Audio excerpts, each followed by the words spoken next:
listening to the Discovery Pod, a podcast dedicated to conversations with leaders in the social profit sector. Discover the origin stories of CEOs, founders, and other senior leaders and learn from them so you can accomplish what is most important. Now, on with the show with your host, Douglas Nelson.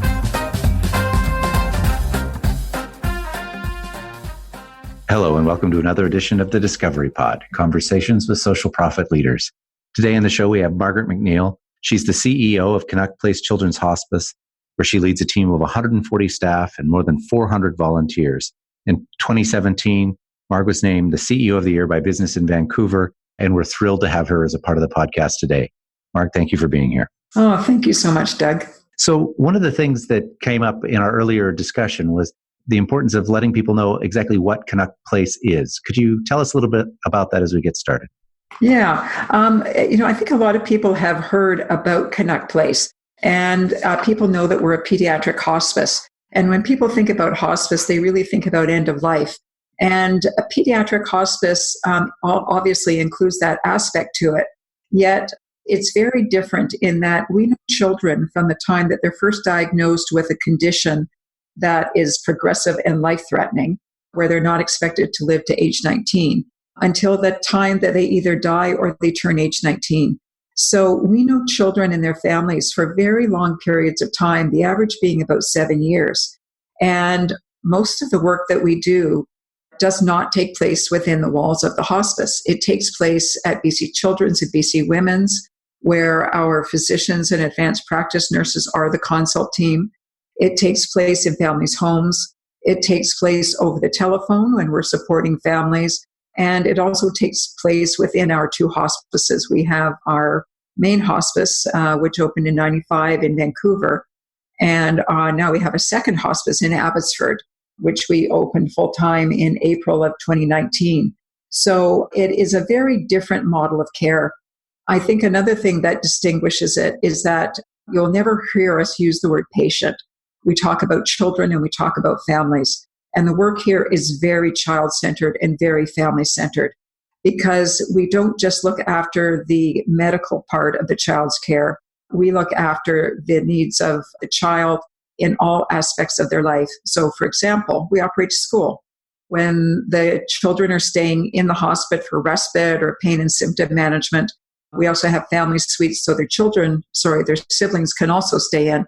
The kids go to school Monday to Friday. When school is out, like it is now, we run programs around the province because we are a provincial service where Canuck Place families can gather and do everything else that all of our families do, like go kayaking, go to the water slides, take kids to the Abbotsford Air Show, because we really believe that kids should be kids and families should be families. And we want to make sure that they have as much opportunity for life as a family as they possibly can, knowing the eventual outcome for their child. Right. And given how intimate that connection with the children and their families must be, how do you find operating the two hospices? Is the culture, the first site in Vancouver, different, the newer site in Abbotsford? The quality of care, obviously, is the same in the two. Abbotsford is a purpose-built facility, and it is on a campus of care with two other charities.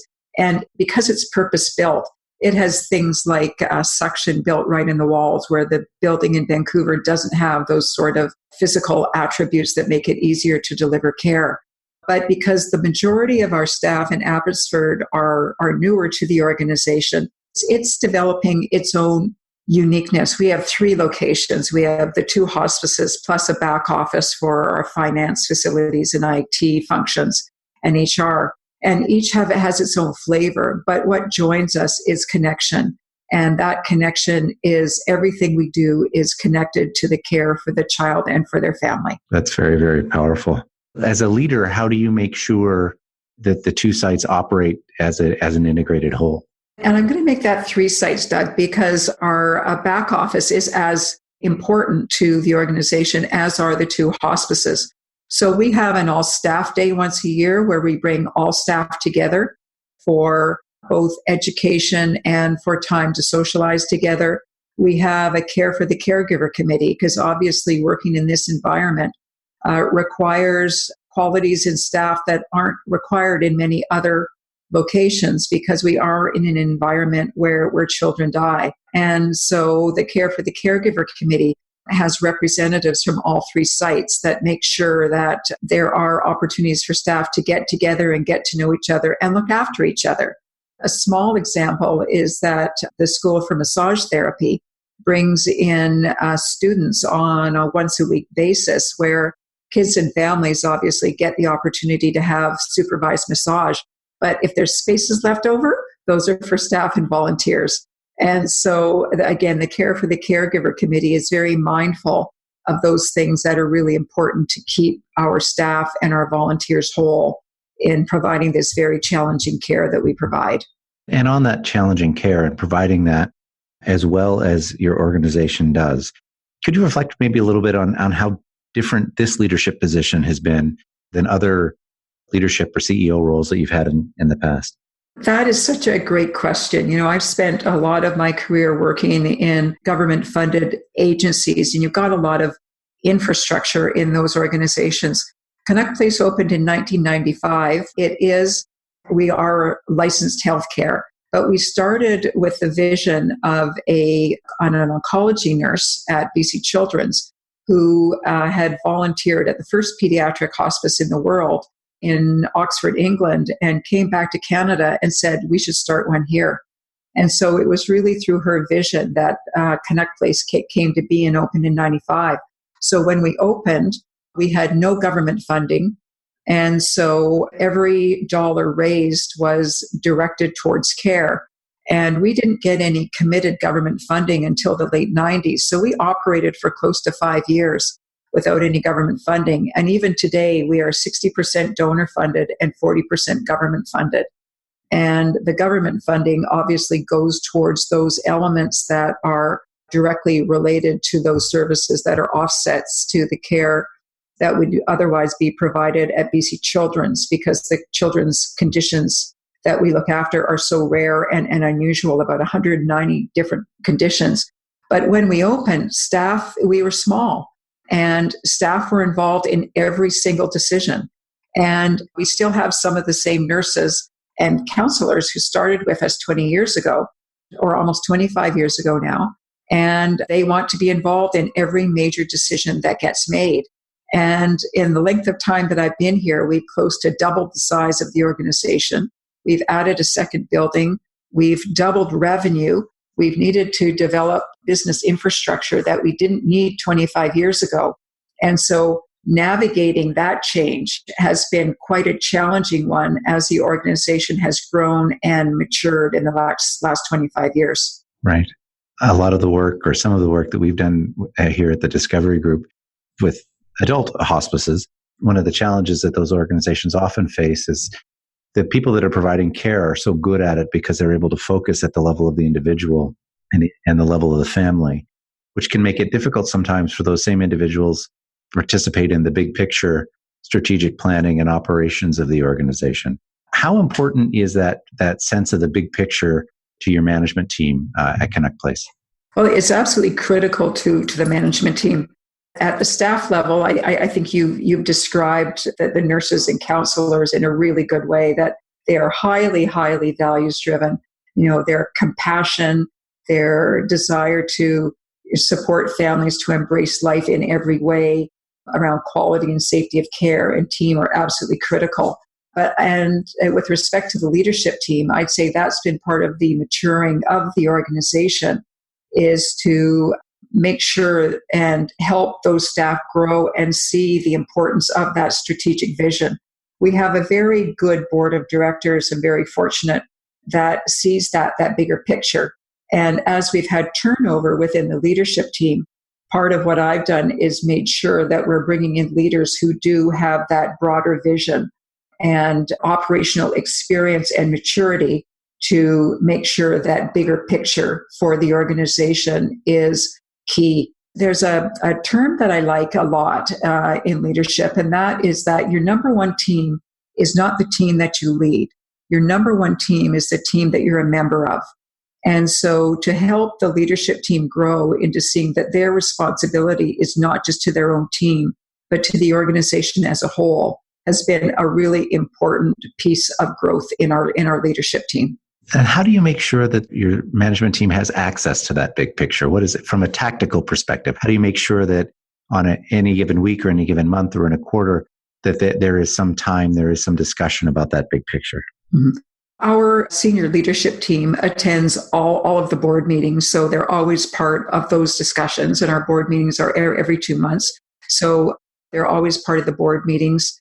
At the committee level with the board, at least one and sometimes two senior staff members attend each of those committee meetings so that they're seeing the bigger picture.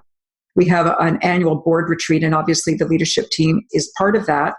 And from my perspective, we structure our agenda to really focus on those strategic issues when it's really critical for those strategic issues to be a part of the agenda of the management team. We also have our indicators that we measure across the organization. Plus, we have departmental level indicators to make sure that both the departmental issues and the strategic issues are both of focus and equal importance to the leadership team. Right. Now, you've mentioned your board a couple of times now, so let's spend some time talking about them. What percentage of your time would you say is dedicated to working and supporting the board? I would say about 50%. It does vary, I think, sometimes depending on who the board chair is, whether they're an experienced board chair or a less experienced board chair, the amount of change the board is going through.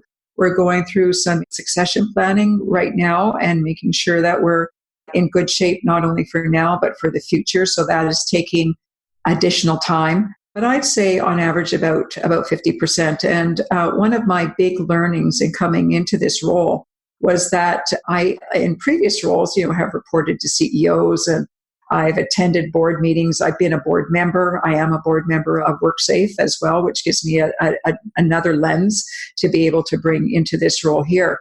But I thought I had one boss, and that was the board chair. Well, I learned quickly that I actually have 16 bosses because I need to have a relationship with each of our board members. Each of them brings something unique and valuable to our board, and creating, maintaining, sustaining, and growing those relationships is incredibly important for me in order to have effective relationships with the board as a whole. How involved in fundraising that 60% of your budget is the board? That is something that has been largely left to staff. Now, we have had a couple of board members who have deep connections within the community, and they have really brought a different flavor in the last number of years to the board, because we obviously need people who have deep healthcare experience. We obviously need people with strong financial background, investment knowledge, business background, governance experience. But because we are 60% donor funded, those two board members that we have had in the last number of years have really brought forward the importance of having philanthropic influencers and community connectors on our board. So we are looking at strengthening our board by ensuring that we have those community connectors as an ongoing fixture on our board, because it is so important to what we do and being able to manage what the care delivery within the organization. Right. And just on fundraising, another question about that is that you have a very active donor base. How much of your time do you spend directly interacting with donors to the organization? I would say about 25 to 30%. And the reason I give it that range is that there are some donors, individual donors that I'm very involved with. And people who are involved in philanthropy obviously know that it is relationship-based. And there's those donors that I am deeply connected with and deeply connected to. So I have a bigger role with those donors than I do with some of our other donors, where I have a personal relationship, and it might be a relatively minor donor, minor in terms of their financial contribution.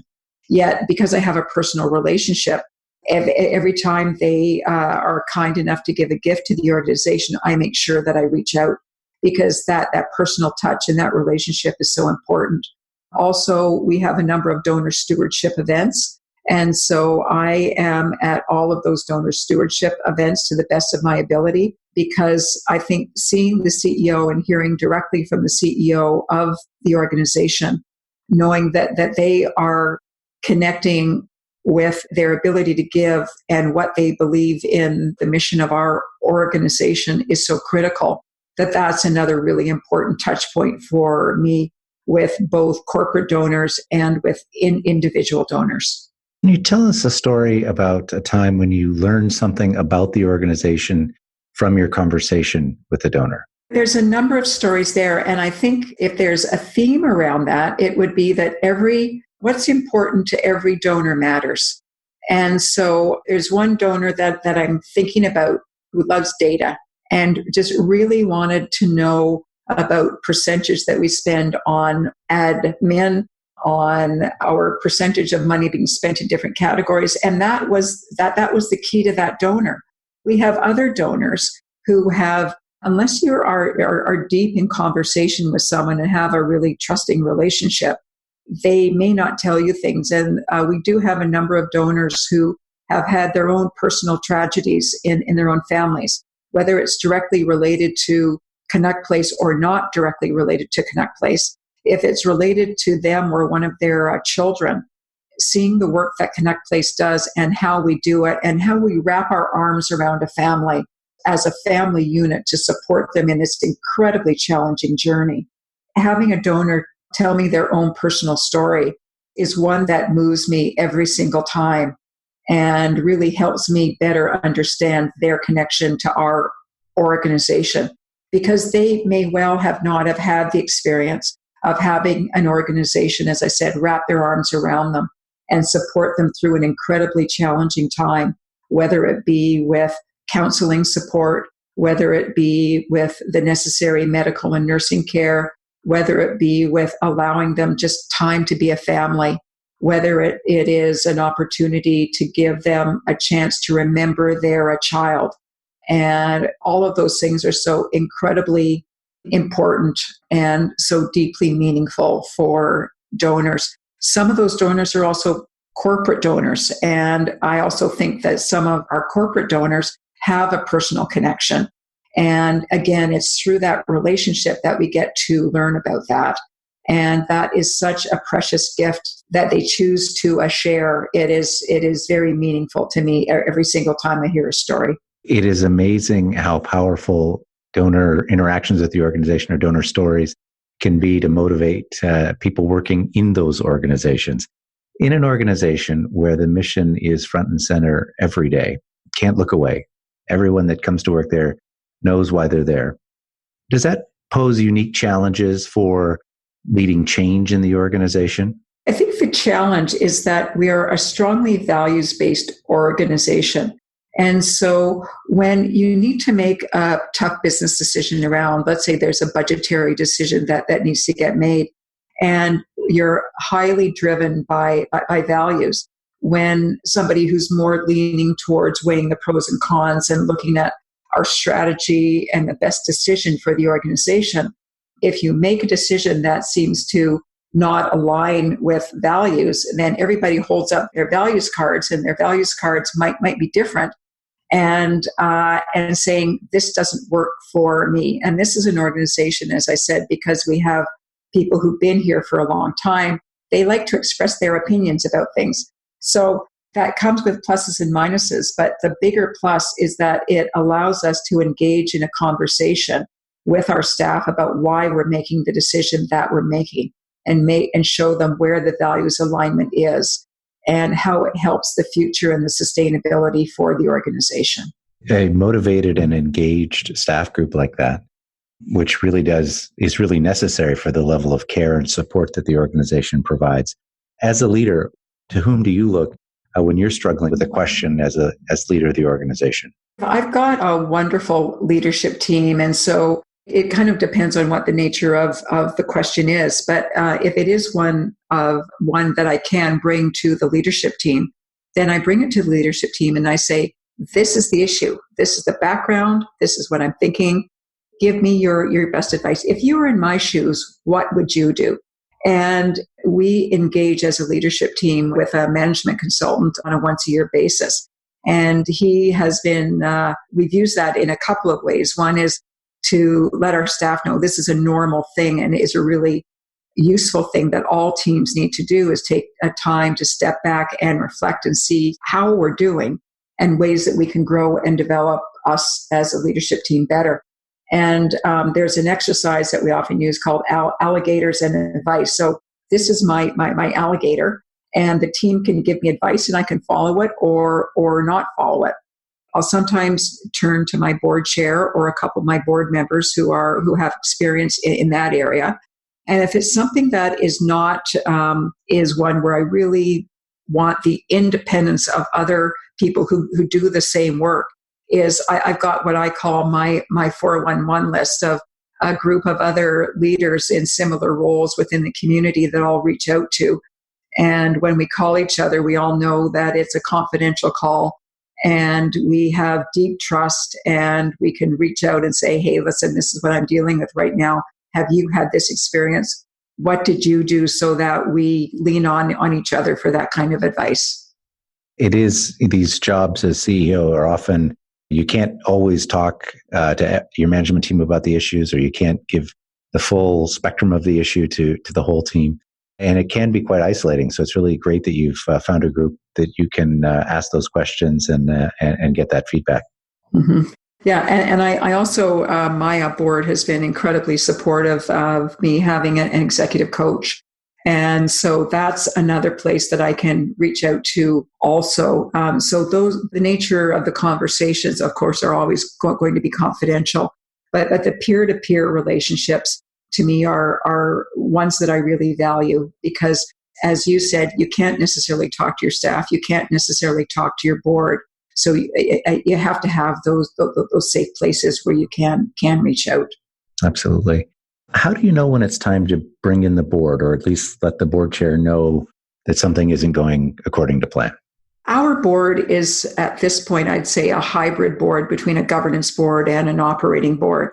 And so when we've had a discussion about a particular direction that we're taking, there's agreement about it at a board meeting, and it doesn't go that way, I really believe in the world of no surprises. So I would give the board chair a call and we would have a conversation, usually about the strategy that I'm planning to take, or to seek advice about direction, or to say, is this something, because it is so significant that we need to take it back to the board for some further discussion about it.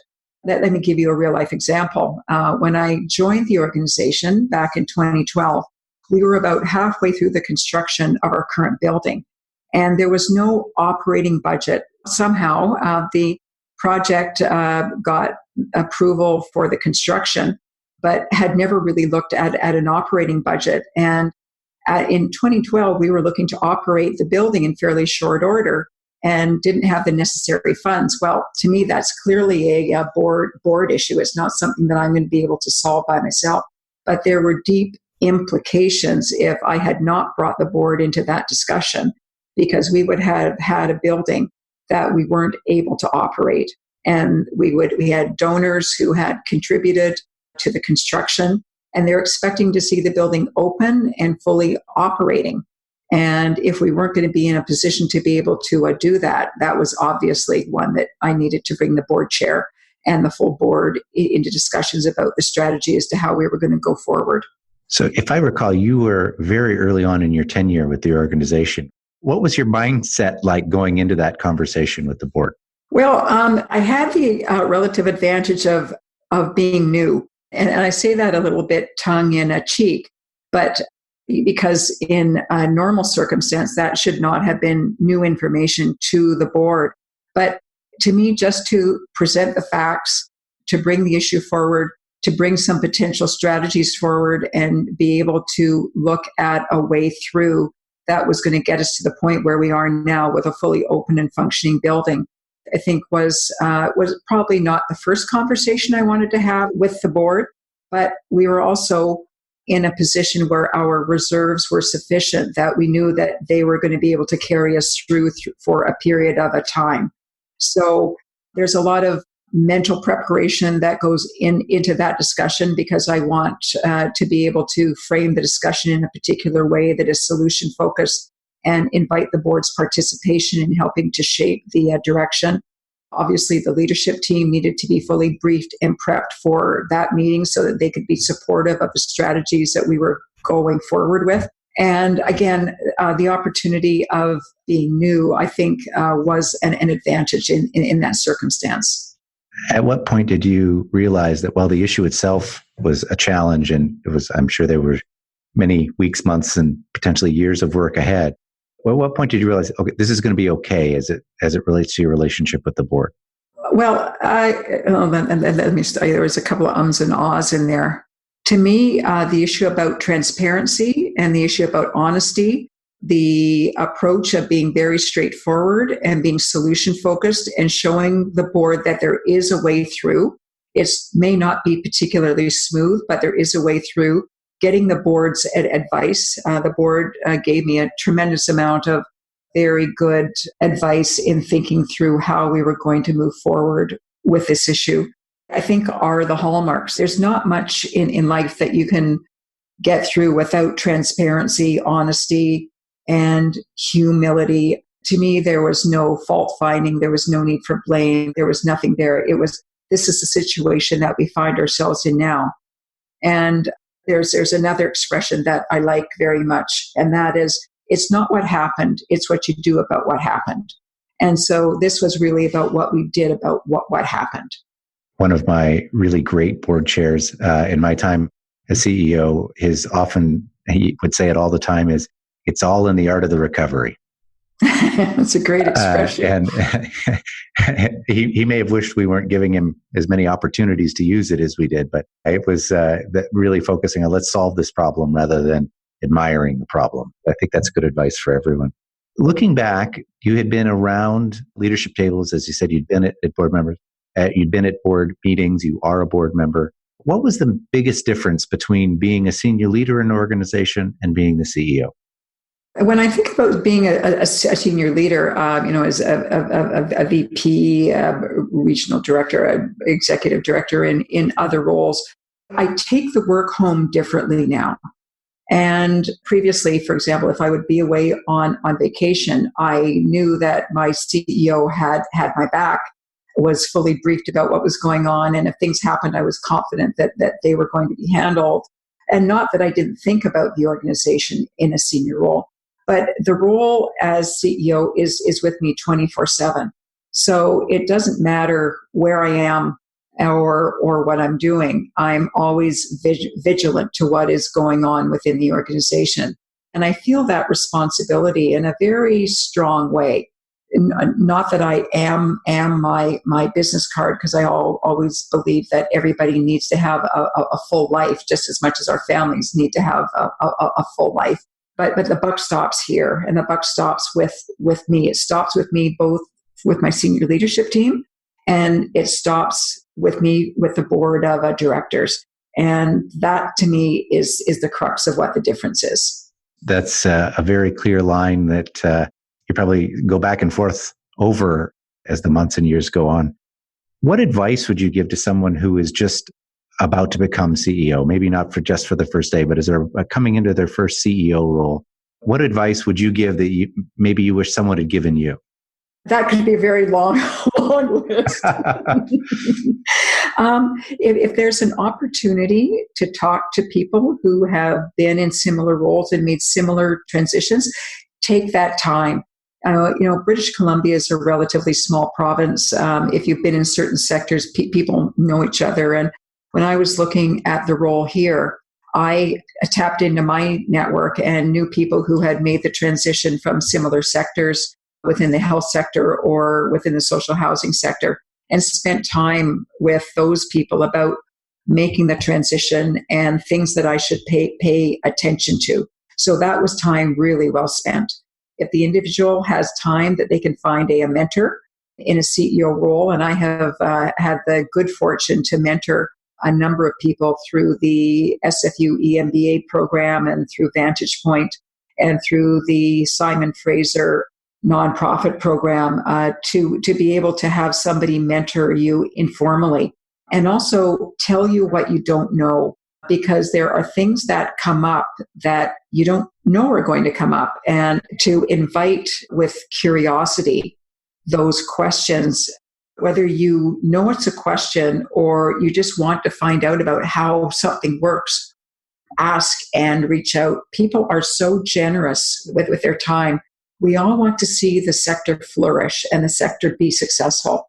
And it's in everybody's interest to share what they know and open their hearts and their minds and their experience and their knowledge and their successes and failures to the up-and-comers. Because when I'm no longer in this role, I really want to see the organization continue to thrive. And this sector to me is so important. We have the private sector and the nonprofit sector, and the public sector. And the nonprofit sector to me is the one that really ensures we have a good civil society. And the more as leaders that we can do to help support that, to continue to be strong and grow, we should take advantage of. I think that's very, very well said. As we come to the end of our discussion, I want to touch on a couple of points that you made that I think are really valuable and I hope our listeners will take away. One, in the answer to many of the questions I asked you today, you started with, as a values-based organization. You brought it back to the values of the organization time and time again, which I think is really admirable and really critical for developing the strength of an organization and to have the success that you've had in making Canuck Place all that it is today. You referenced, the second thing that came through a lot was referencing being very direct, open, and transparent with families, with children, with your team, with the board, and with donors. That being able to speak with the same voice in whatever room, with data-driven when the donor asks for it, mission values-based when donors ask for something else. Really, really important to maintain integrity as a leader and coherence of your message for your team. And finally, I really appreciated your sense of what the sector can mean in our civil society. So thank you very much for all that you do at Canuck Place. And thank you very much for being on the Discovery Pod. It's just been a pleasure, Doug. Thank you very much. Thanks for joining us on this episode of the Discovery Pod. Be sure to tune in next week for another inspiring and informative conversation. Don't forget to visit our website, thediscoverygroup.ca, for more resources. If you like what you just listened to, please subscribe and tell a friend about it. Until next time, keep working to make your organization exceptional.